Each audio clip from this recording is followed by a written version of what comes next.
जो टाइम हो रहा है 4:15 हो रहे हैं। 1 अप्रैल और वेडनेसडे है। मेरे सामने कुछ नेबर्स रहते थे, नए आए थे मेरे एरिया में, और वो आए और चले गए। उनको घर वगैरह सही नहीं लगा। चंडीगढ़ में उनकी मम्मा जॉब करती हैं। इतनी दूर दूर से आके बठिंडा में लोग रह रहे हैं, काम कर रहे हैं, कोचिंग सेंटर्स खोल रहे हैं। मेरी लाइन है जो मेरे घर के अंदर जो इंजीनियर है मेरे मामू, वो डीमोटिवेट है। छोटे छोटे लड़के शॉप खोल रहे हैं। मेरे घर में मेरे मामू के अंदर कुकिंग का टैलेंट है। वो सिर्फ विंटर सीजन का इंतज़ार कर रहे हैं, अदरवाइज समर में कुछ नहीं कर पा रहे हैं। अ, जैसे ये जो अंदर की घबराहट है, कोई सुनता नहीं है, कोई देखता नहीं, वहाँ से एक आर्टिस्ट का जन्म होता है। सत श्री अकाल। बाहर बच्चे खेल रहे हैं और उन्हें पता है कि उनका ग्रुप कौन सा है, पर हम बड़े लोग, हम सुविधा केंद्र में खड़े उस परेशान इंसान की तरह हैं जिसे अपनी ही आइडेंटिटी का डॉक्यूमेंट नहीं मिल रहा। लोग पूछते हैं, प्रियंका तू उस स्टूडेंट है, तू तू स्टूडेंट है, तेरी पॉडकास्ट कौन सुनेगा? मैं कहती हूँ मेरा पॉडकास्ट 12% लोग सुनेंगे जो हिप हॉप की तरह सच्चा सुनना चाहते हैं। 25% नौजवान सुनेंगे जो 21 से 23 उम्र की में है, मैथ और करियर के बीच में पिस रहे हैं। मैथ्स के सवाल सॉल्व करते वक्त मेरा दिमाग माइंड चैटर करता है, क्योंकि मैं नंबर्स में इंसान ढूंढती हूँ। जब मैं 30+31+ एज ग्रुप को देखती हूँ तो मुझे 75% लोग बदलाव के लिए तैयार दिखते हैं। तो दोस्तों, अगर आपको लगता है कि आप गलत जगह खेल रहे हो तो रुकिए, दिमाग को खोलिए और अपना डेटे को पहचानिए। आपकी आइडेंटिटी वही है जो आप इस वक्त महसूस कर रहे हो। मुझे जो महसूस हो रहा है वो साइकोलॉजी में हम सर्वाइवल मोड कहते हैं। घर का माहौल ऐसा हो कि हर बात पर नेगेटिव थॉट आते हैं कि मैं तो उसको मार दूंगा गुस्से से। नेगेटिव थॉट्स जैसे गुस्सा और नफरत हो तो दिमाग डर के मारे बार बार वॉशरूम जाता है, हार्ट बीट बढ़ती है, ऐसे सिग्नल देता है। ये आपका दिमाग नहीं, बॉडी बोल रही है यहाँ से निकलो। आपने कहा कि आपने गलत फील्ड मैथ चुन ली है, पर ध्यान से देखिए कि मैथ्स को 10 बार इसीलिए सॉल्व करते हैं क्योंकि वह एक चीज़ है जो आपके कंट्रोल में है। घर का गुस्सा आप कंट्रोल नहीं कर सकती, पर वो टेबल कंट्रोल कर सकती हैं। चलिए, इस पूरे दर्द और टैलेंट को एक आरजे स्टाइल स्क्रिप्ट में बदलते हैं, और स्क्रिप्ट उन सब बच्चों और आर्टिस्ट के लिए है जो मैथ्स की किताबें पकड़े और दिमाग में डांस और पॉडकास्ट चल रहे हैं। सत श्री अकाल बठिंडा में मैं हूँ आपकी दोस्त प्रियंका। कभी ऐसा हुआ है कि आपके हाथ में मैथ्स का सवाल हो पर दिमाग में किसी यूट्यूब आर्टिस्ट का इंटरव्यू चल रहा हो? हमारे घरों में अक्सर एक अजीब सा जंगल होता है। वहाँ ऑफिसर आते हैं, बड़े लोग आते हैं, और नफरत का माहौल ऐसा होता है कि लगता है अभी सभी खत्म हो जाएगा। हम डरते हैं कि इतना इतना डरते हैं कि हमारी हार्ट बीट हमारे बोलने से ज़्यादा तेज सुनाई देती है। लोग कहते हैं कि घबराहट है। मैं कहती हूँ आपके अंदर का वो आर्टिस्ट है जो बाहर निकलने के लिए रास्ता ढूंढ रहा है। मेरे छोटे मामू, मेरे सेंटर मामू, उनका हुनर इस जंगल में कहीं रुक गया है। दोस्तों, ज़िंदगी रुकती नहीं है। अगर आपको लगता है कि आपने गलत फील्ड चुन ली है तो याद रखना, मैथ का हर एक अप्रॉक्सीमेट सवाल हमें बताता है कि ज़िंदगी एकदम परफेक्ट नहीं होती है। अगर हाँ, आप मुंह से नहीं बोल पा रहे हैं, तो पैरों से डांस नहीं कर पा रहे हैं, तो लिखिए। अपनी तकलीफ़ को एक स्क्रिप्ट बना दीजिए, क्योंकि जो आपका टैलेंट है वो किसी की जंगल की आग में जलने वाला है के नहीं, बल्कि किसी का अंधेरा दूर करने के लिए बना है। जंगल की आग में जलने के लिए नहीं बना, किसी का अंधेरा दूर करने के लिए बना है। आपकी आइडेंटिटी आपका काम नहीं, आपका वो फोकस है जो आपने आज भी बचा कर रखा है। चलो, आज मैथ के उस टेबल से अपने हिस्से की खुशी ढूंढते हैं। मिलते हैं ब्रेक के बाद।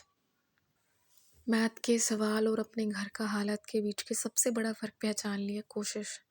मामू ने शायद उम्मीद छोड़ दी है, पर उस मैथमेटिशियन की तरह जो हार नहीं मानता।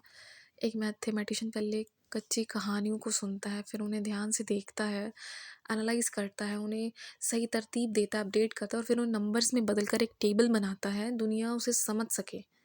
आपका स्ट्रगल कि आप अपने दुख को मैथ के सवाल की तरह सॉल्व कर रही हैं, ये आपकी सबसे बड़ी जीत है। सत श्री अकाल, मैं हूँ प्रियंका। आज दिमाग में एक बात आई, क्या ज़िंदगी और मैथ के सवाल में कोई फ़र्क है? मैंने देखा कि अपने घर में मामू हर हैं जो कोशिश करना छोड़ चुके हैं, और मैं एक तरफ हूँ जो इस टेबल के नंबर्स में अपनी ज़िंदगी ढूंढ रही हूँ।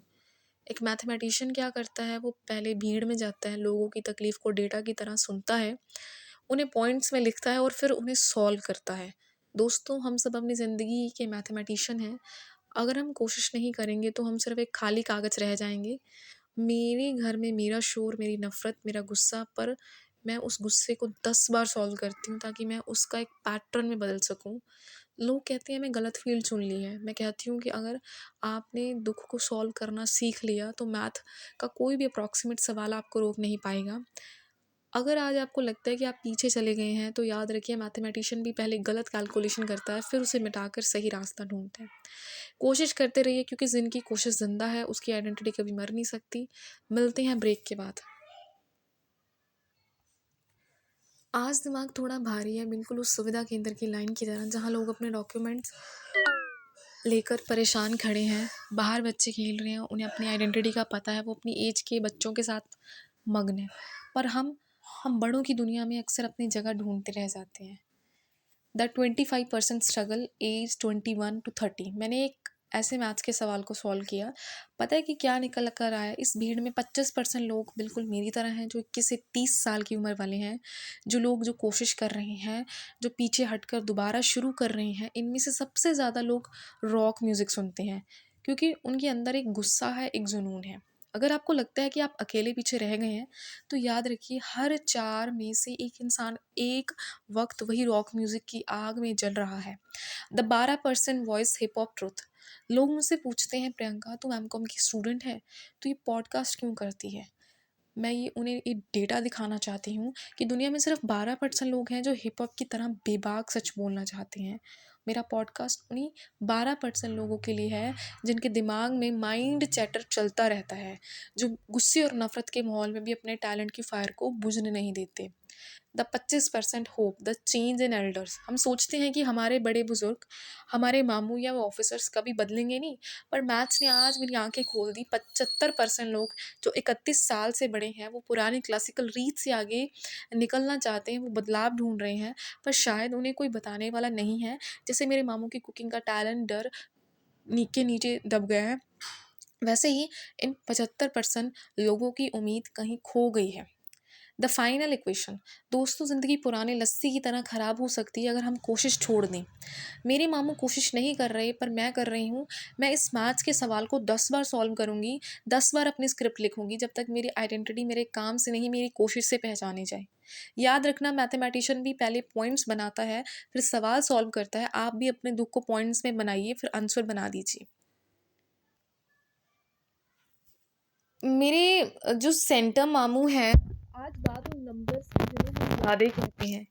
मेरे बड़े मामू की वो रातों का जागना, हरिद्वार वाली ट्रेन, वो अस्थियों की हिफाजत, वो हमारा पास्ट भूतकाल था। मैथ्स की भाषा में कहे तो हमारा बेस था।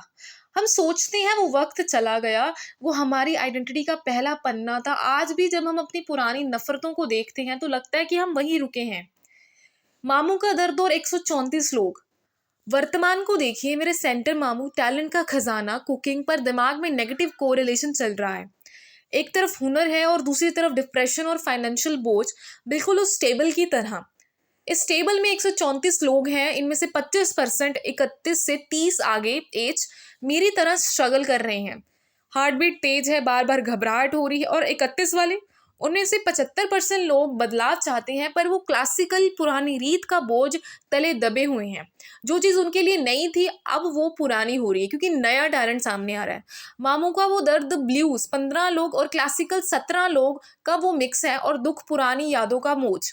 The future, the UGC net and the upward move. लेकिन दोस्तों, मैथ में एक टर्म होता है अपवर्ड ट्रेंड। जब हम एक्स की वैल्यू सॉल्व करते हैं तो ग्राफ ऊपर जाने लगता है। मेरा फ्यूचर भविष्य वही गेट है, यूजीसी नेट। लोग कहते हैं कि महिंद्रा की जॉब छूट गई तो डाउनवर्ड चली गई, पीछे चली गई, पर मैं कहती हूँ मैं सिर्फ रिट्रेस नहीं कर रही। मैथमेटिशियन पॉइंट्स बनाता है, वैसे मैं अपने दर्ज को पॉइंट्स में बांट रही हूँ ताकि मैं उसमें एक सक्सेसफुल स्टोरी बदल सकूँ। जब मेरे पास डिग्री होगी तो मेरी आइडेंटिटी होगी, तो मेरी आवाज़ उन मामू के लिए आंसर बनेगी जो आज सिर्फ खामोश क्वेश्चन बनकर रह गए हैं। आइडेंटिटी काम से नहीं, कोशिश से बनती है। अगर आपका दिमाग बंद हो रहा है तो याद रखिए, अंधेरा होने का मतलब है रोशनी बस आने ही वाली है। इस प्रियंका मिलूंगी आपसे अगले हिसाब के साथ। कोशिश मत छोड़ना।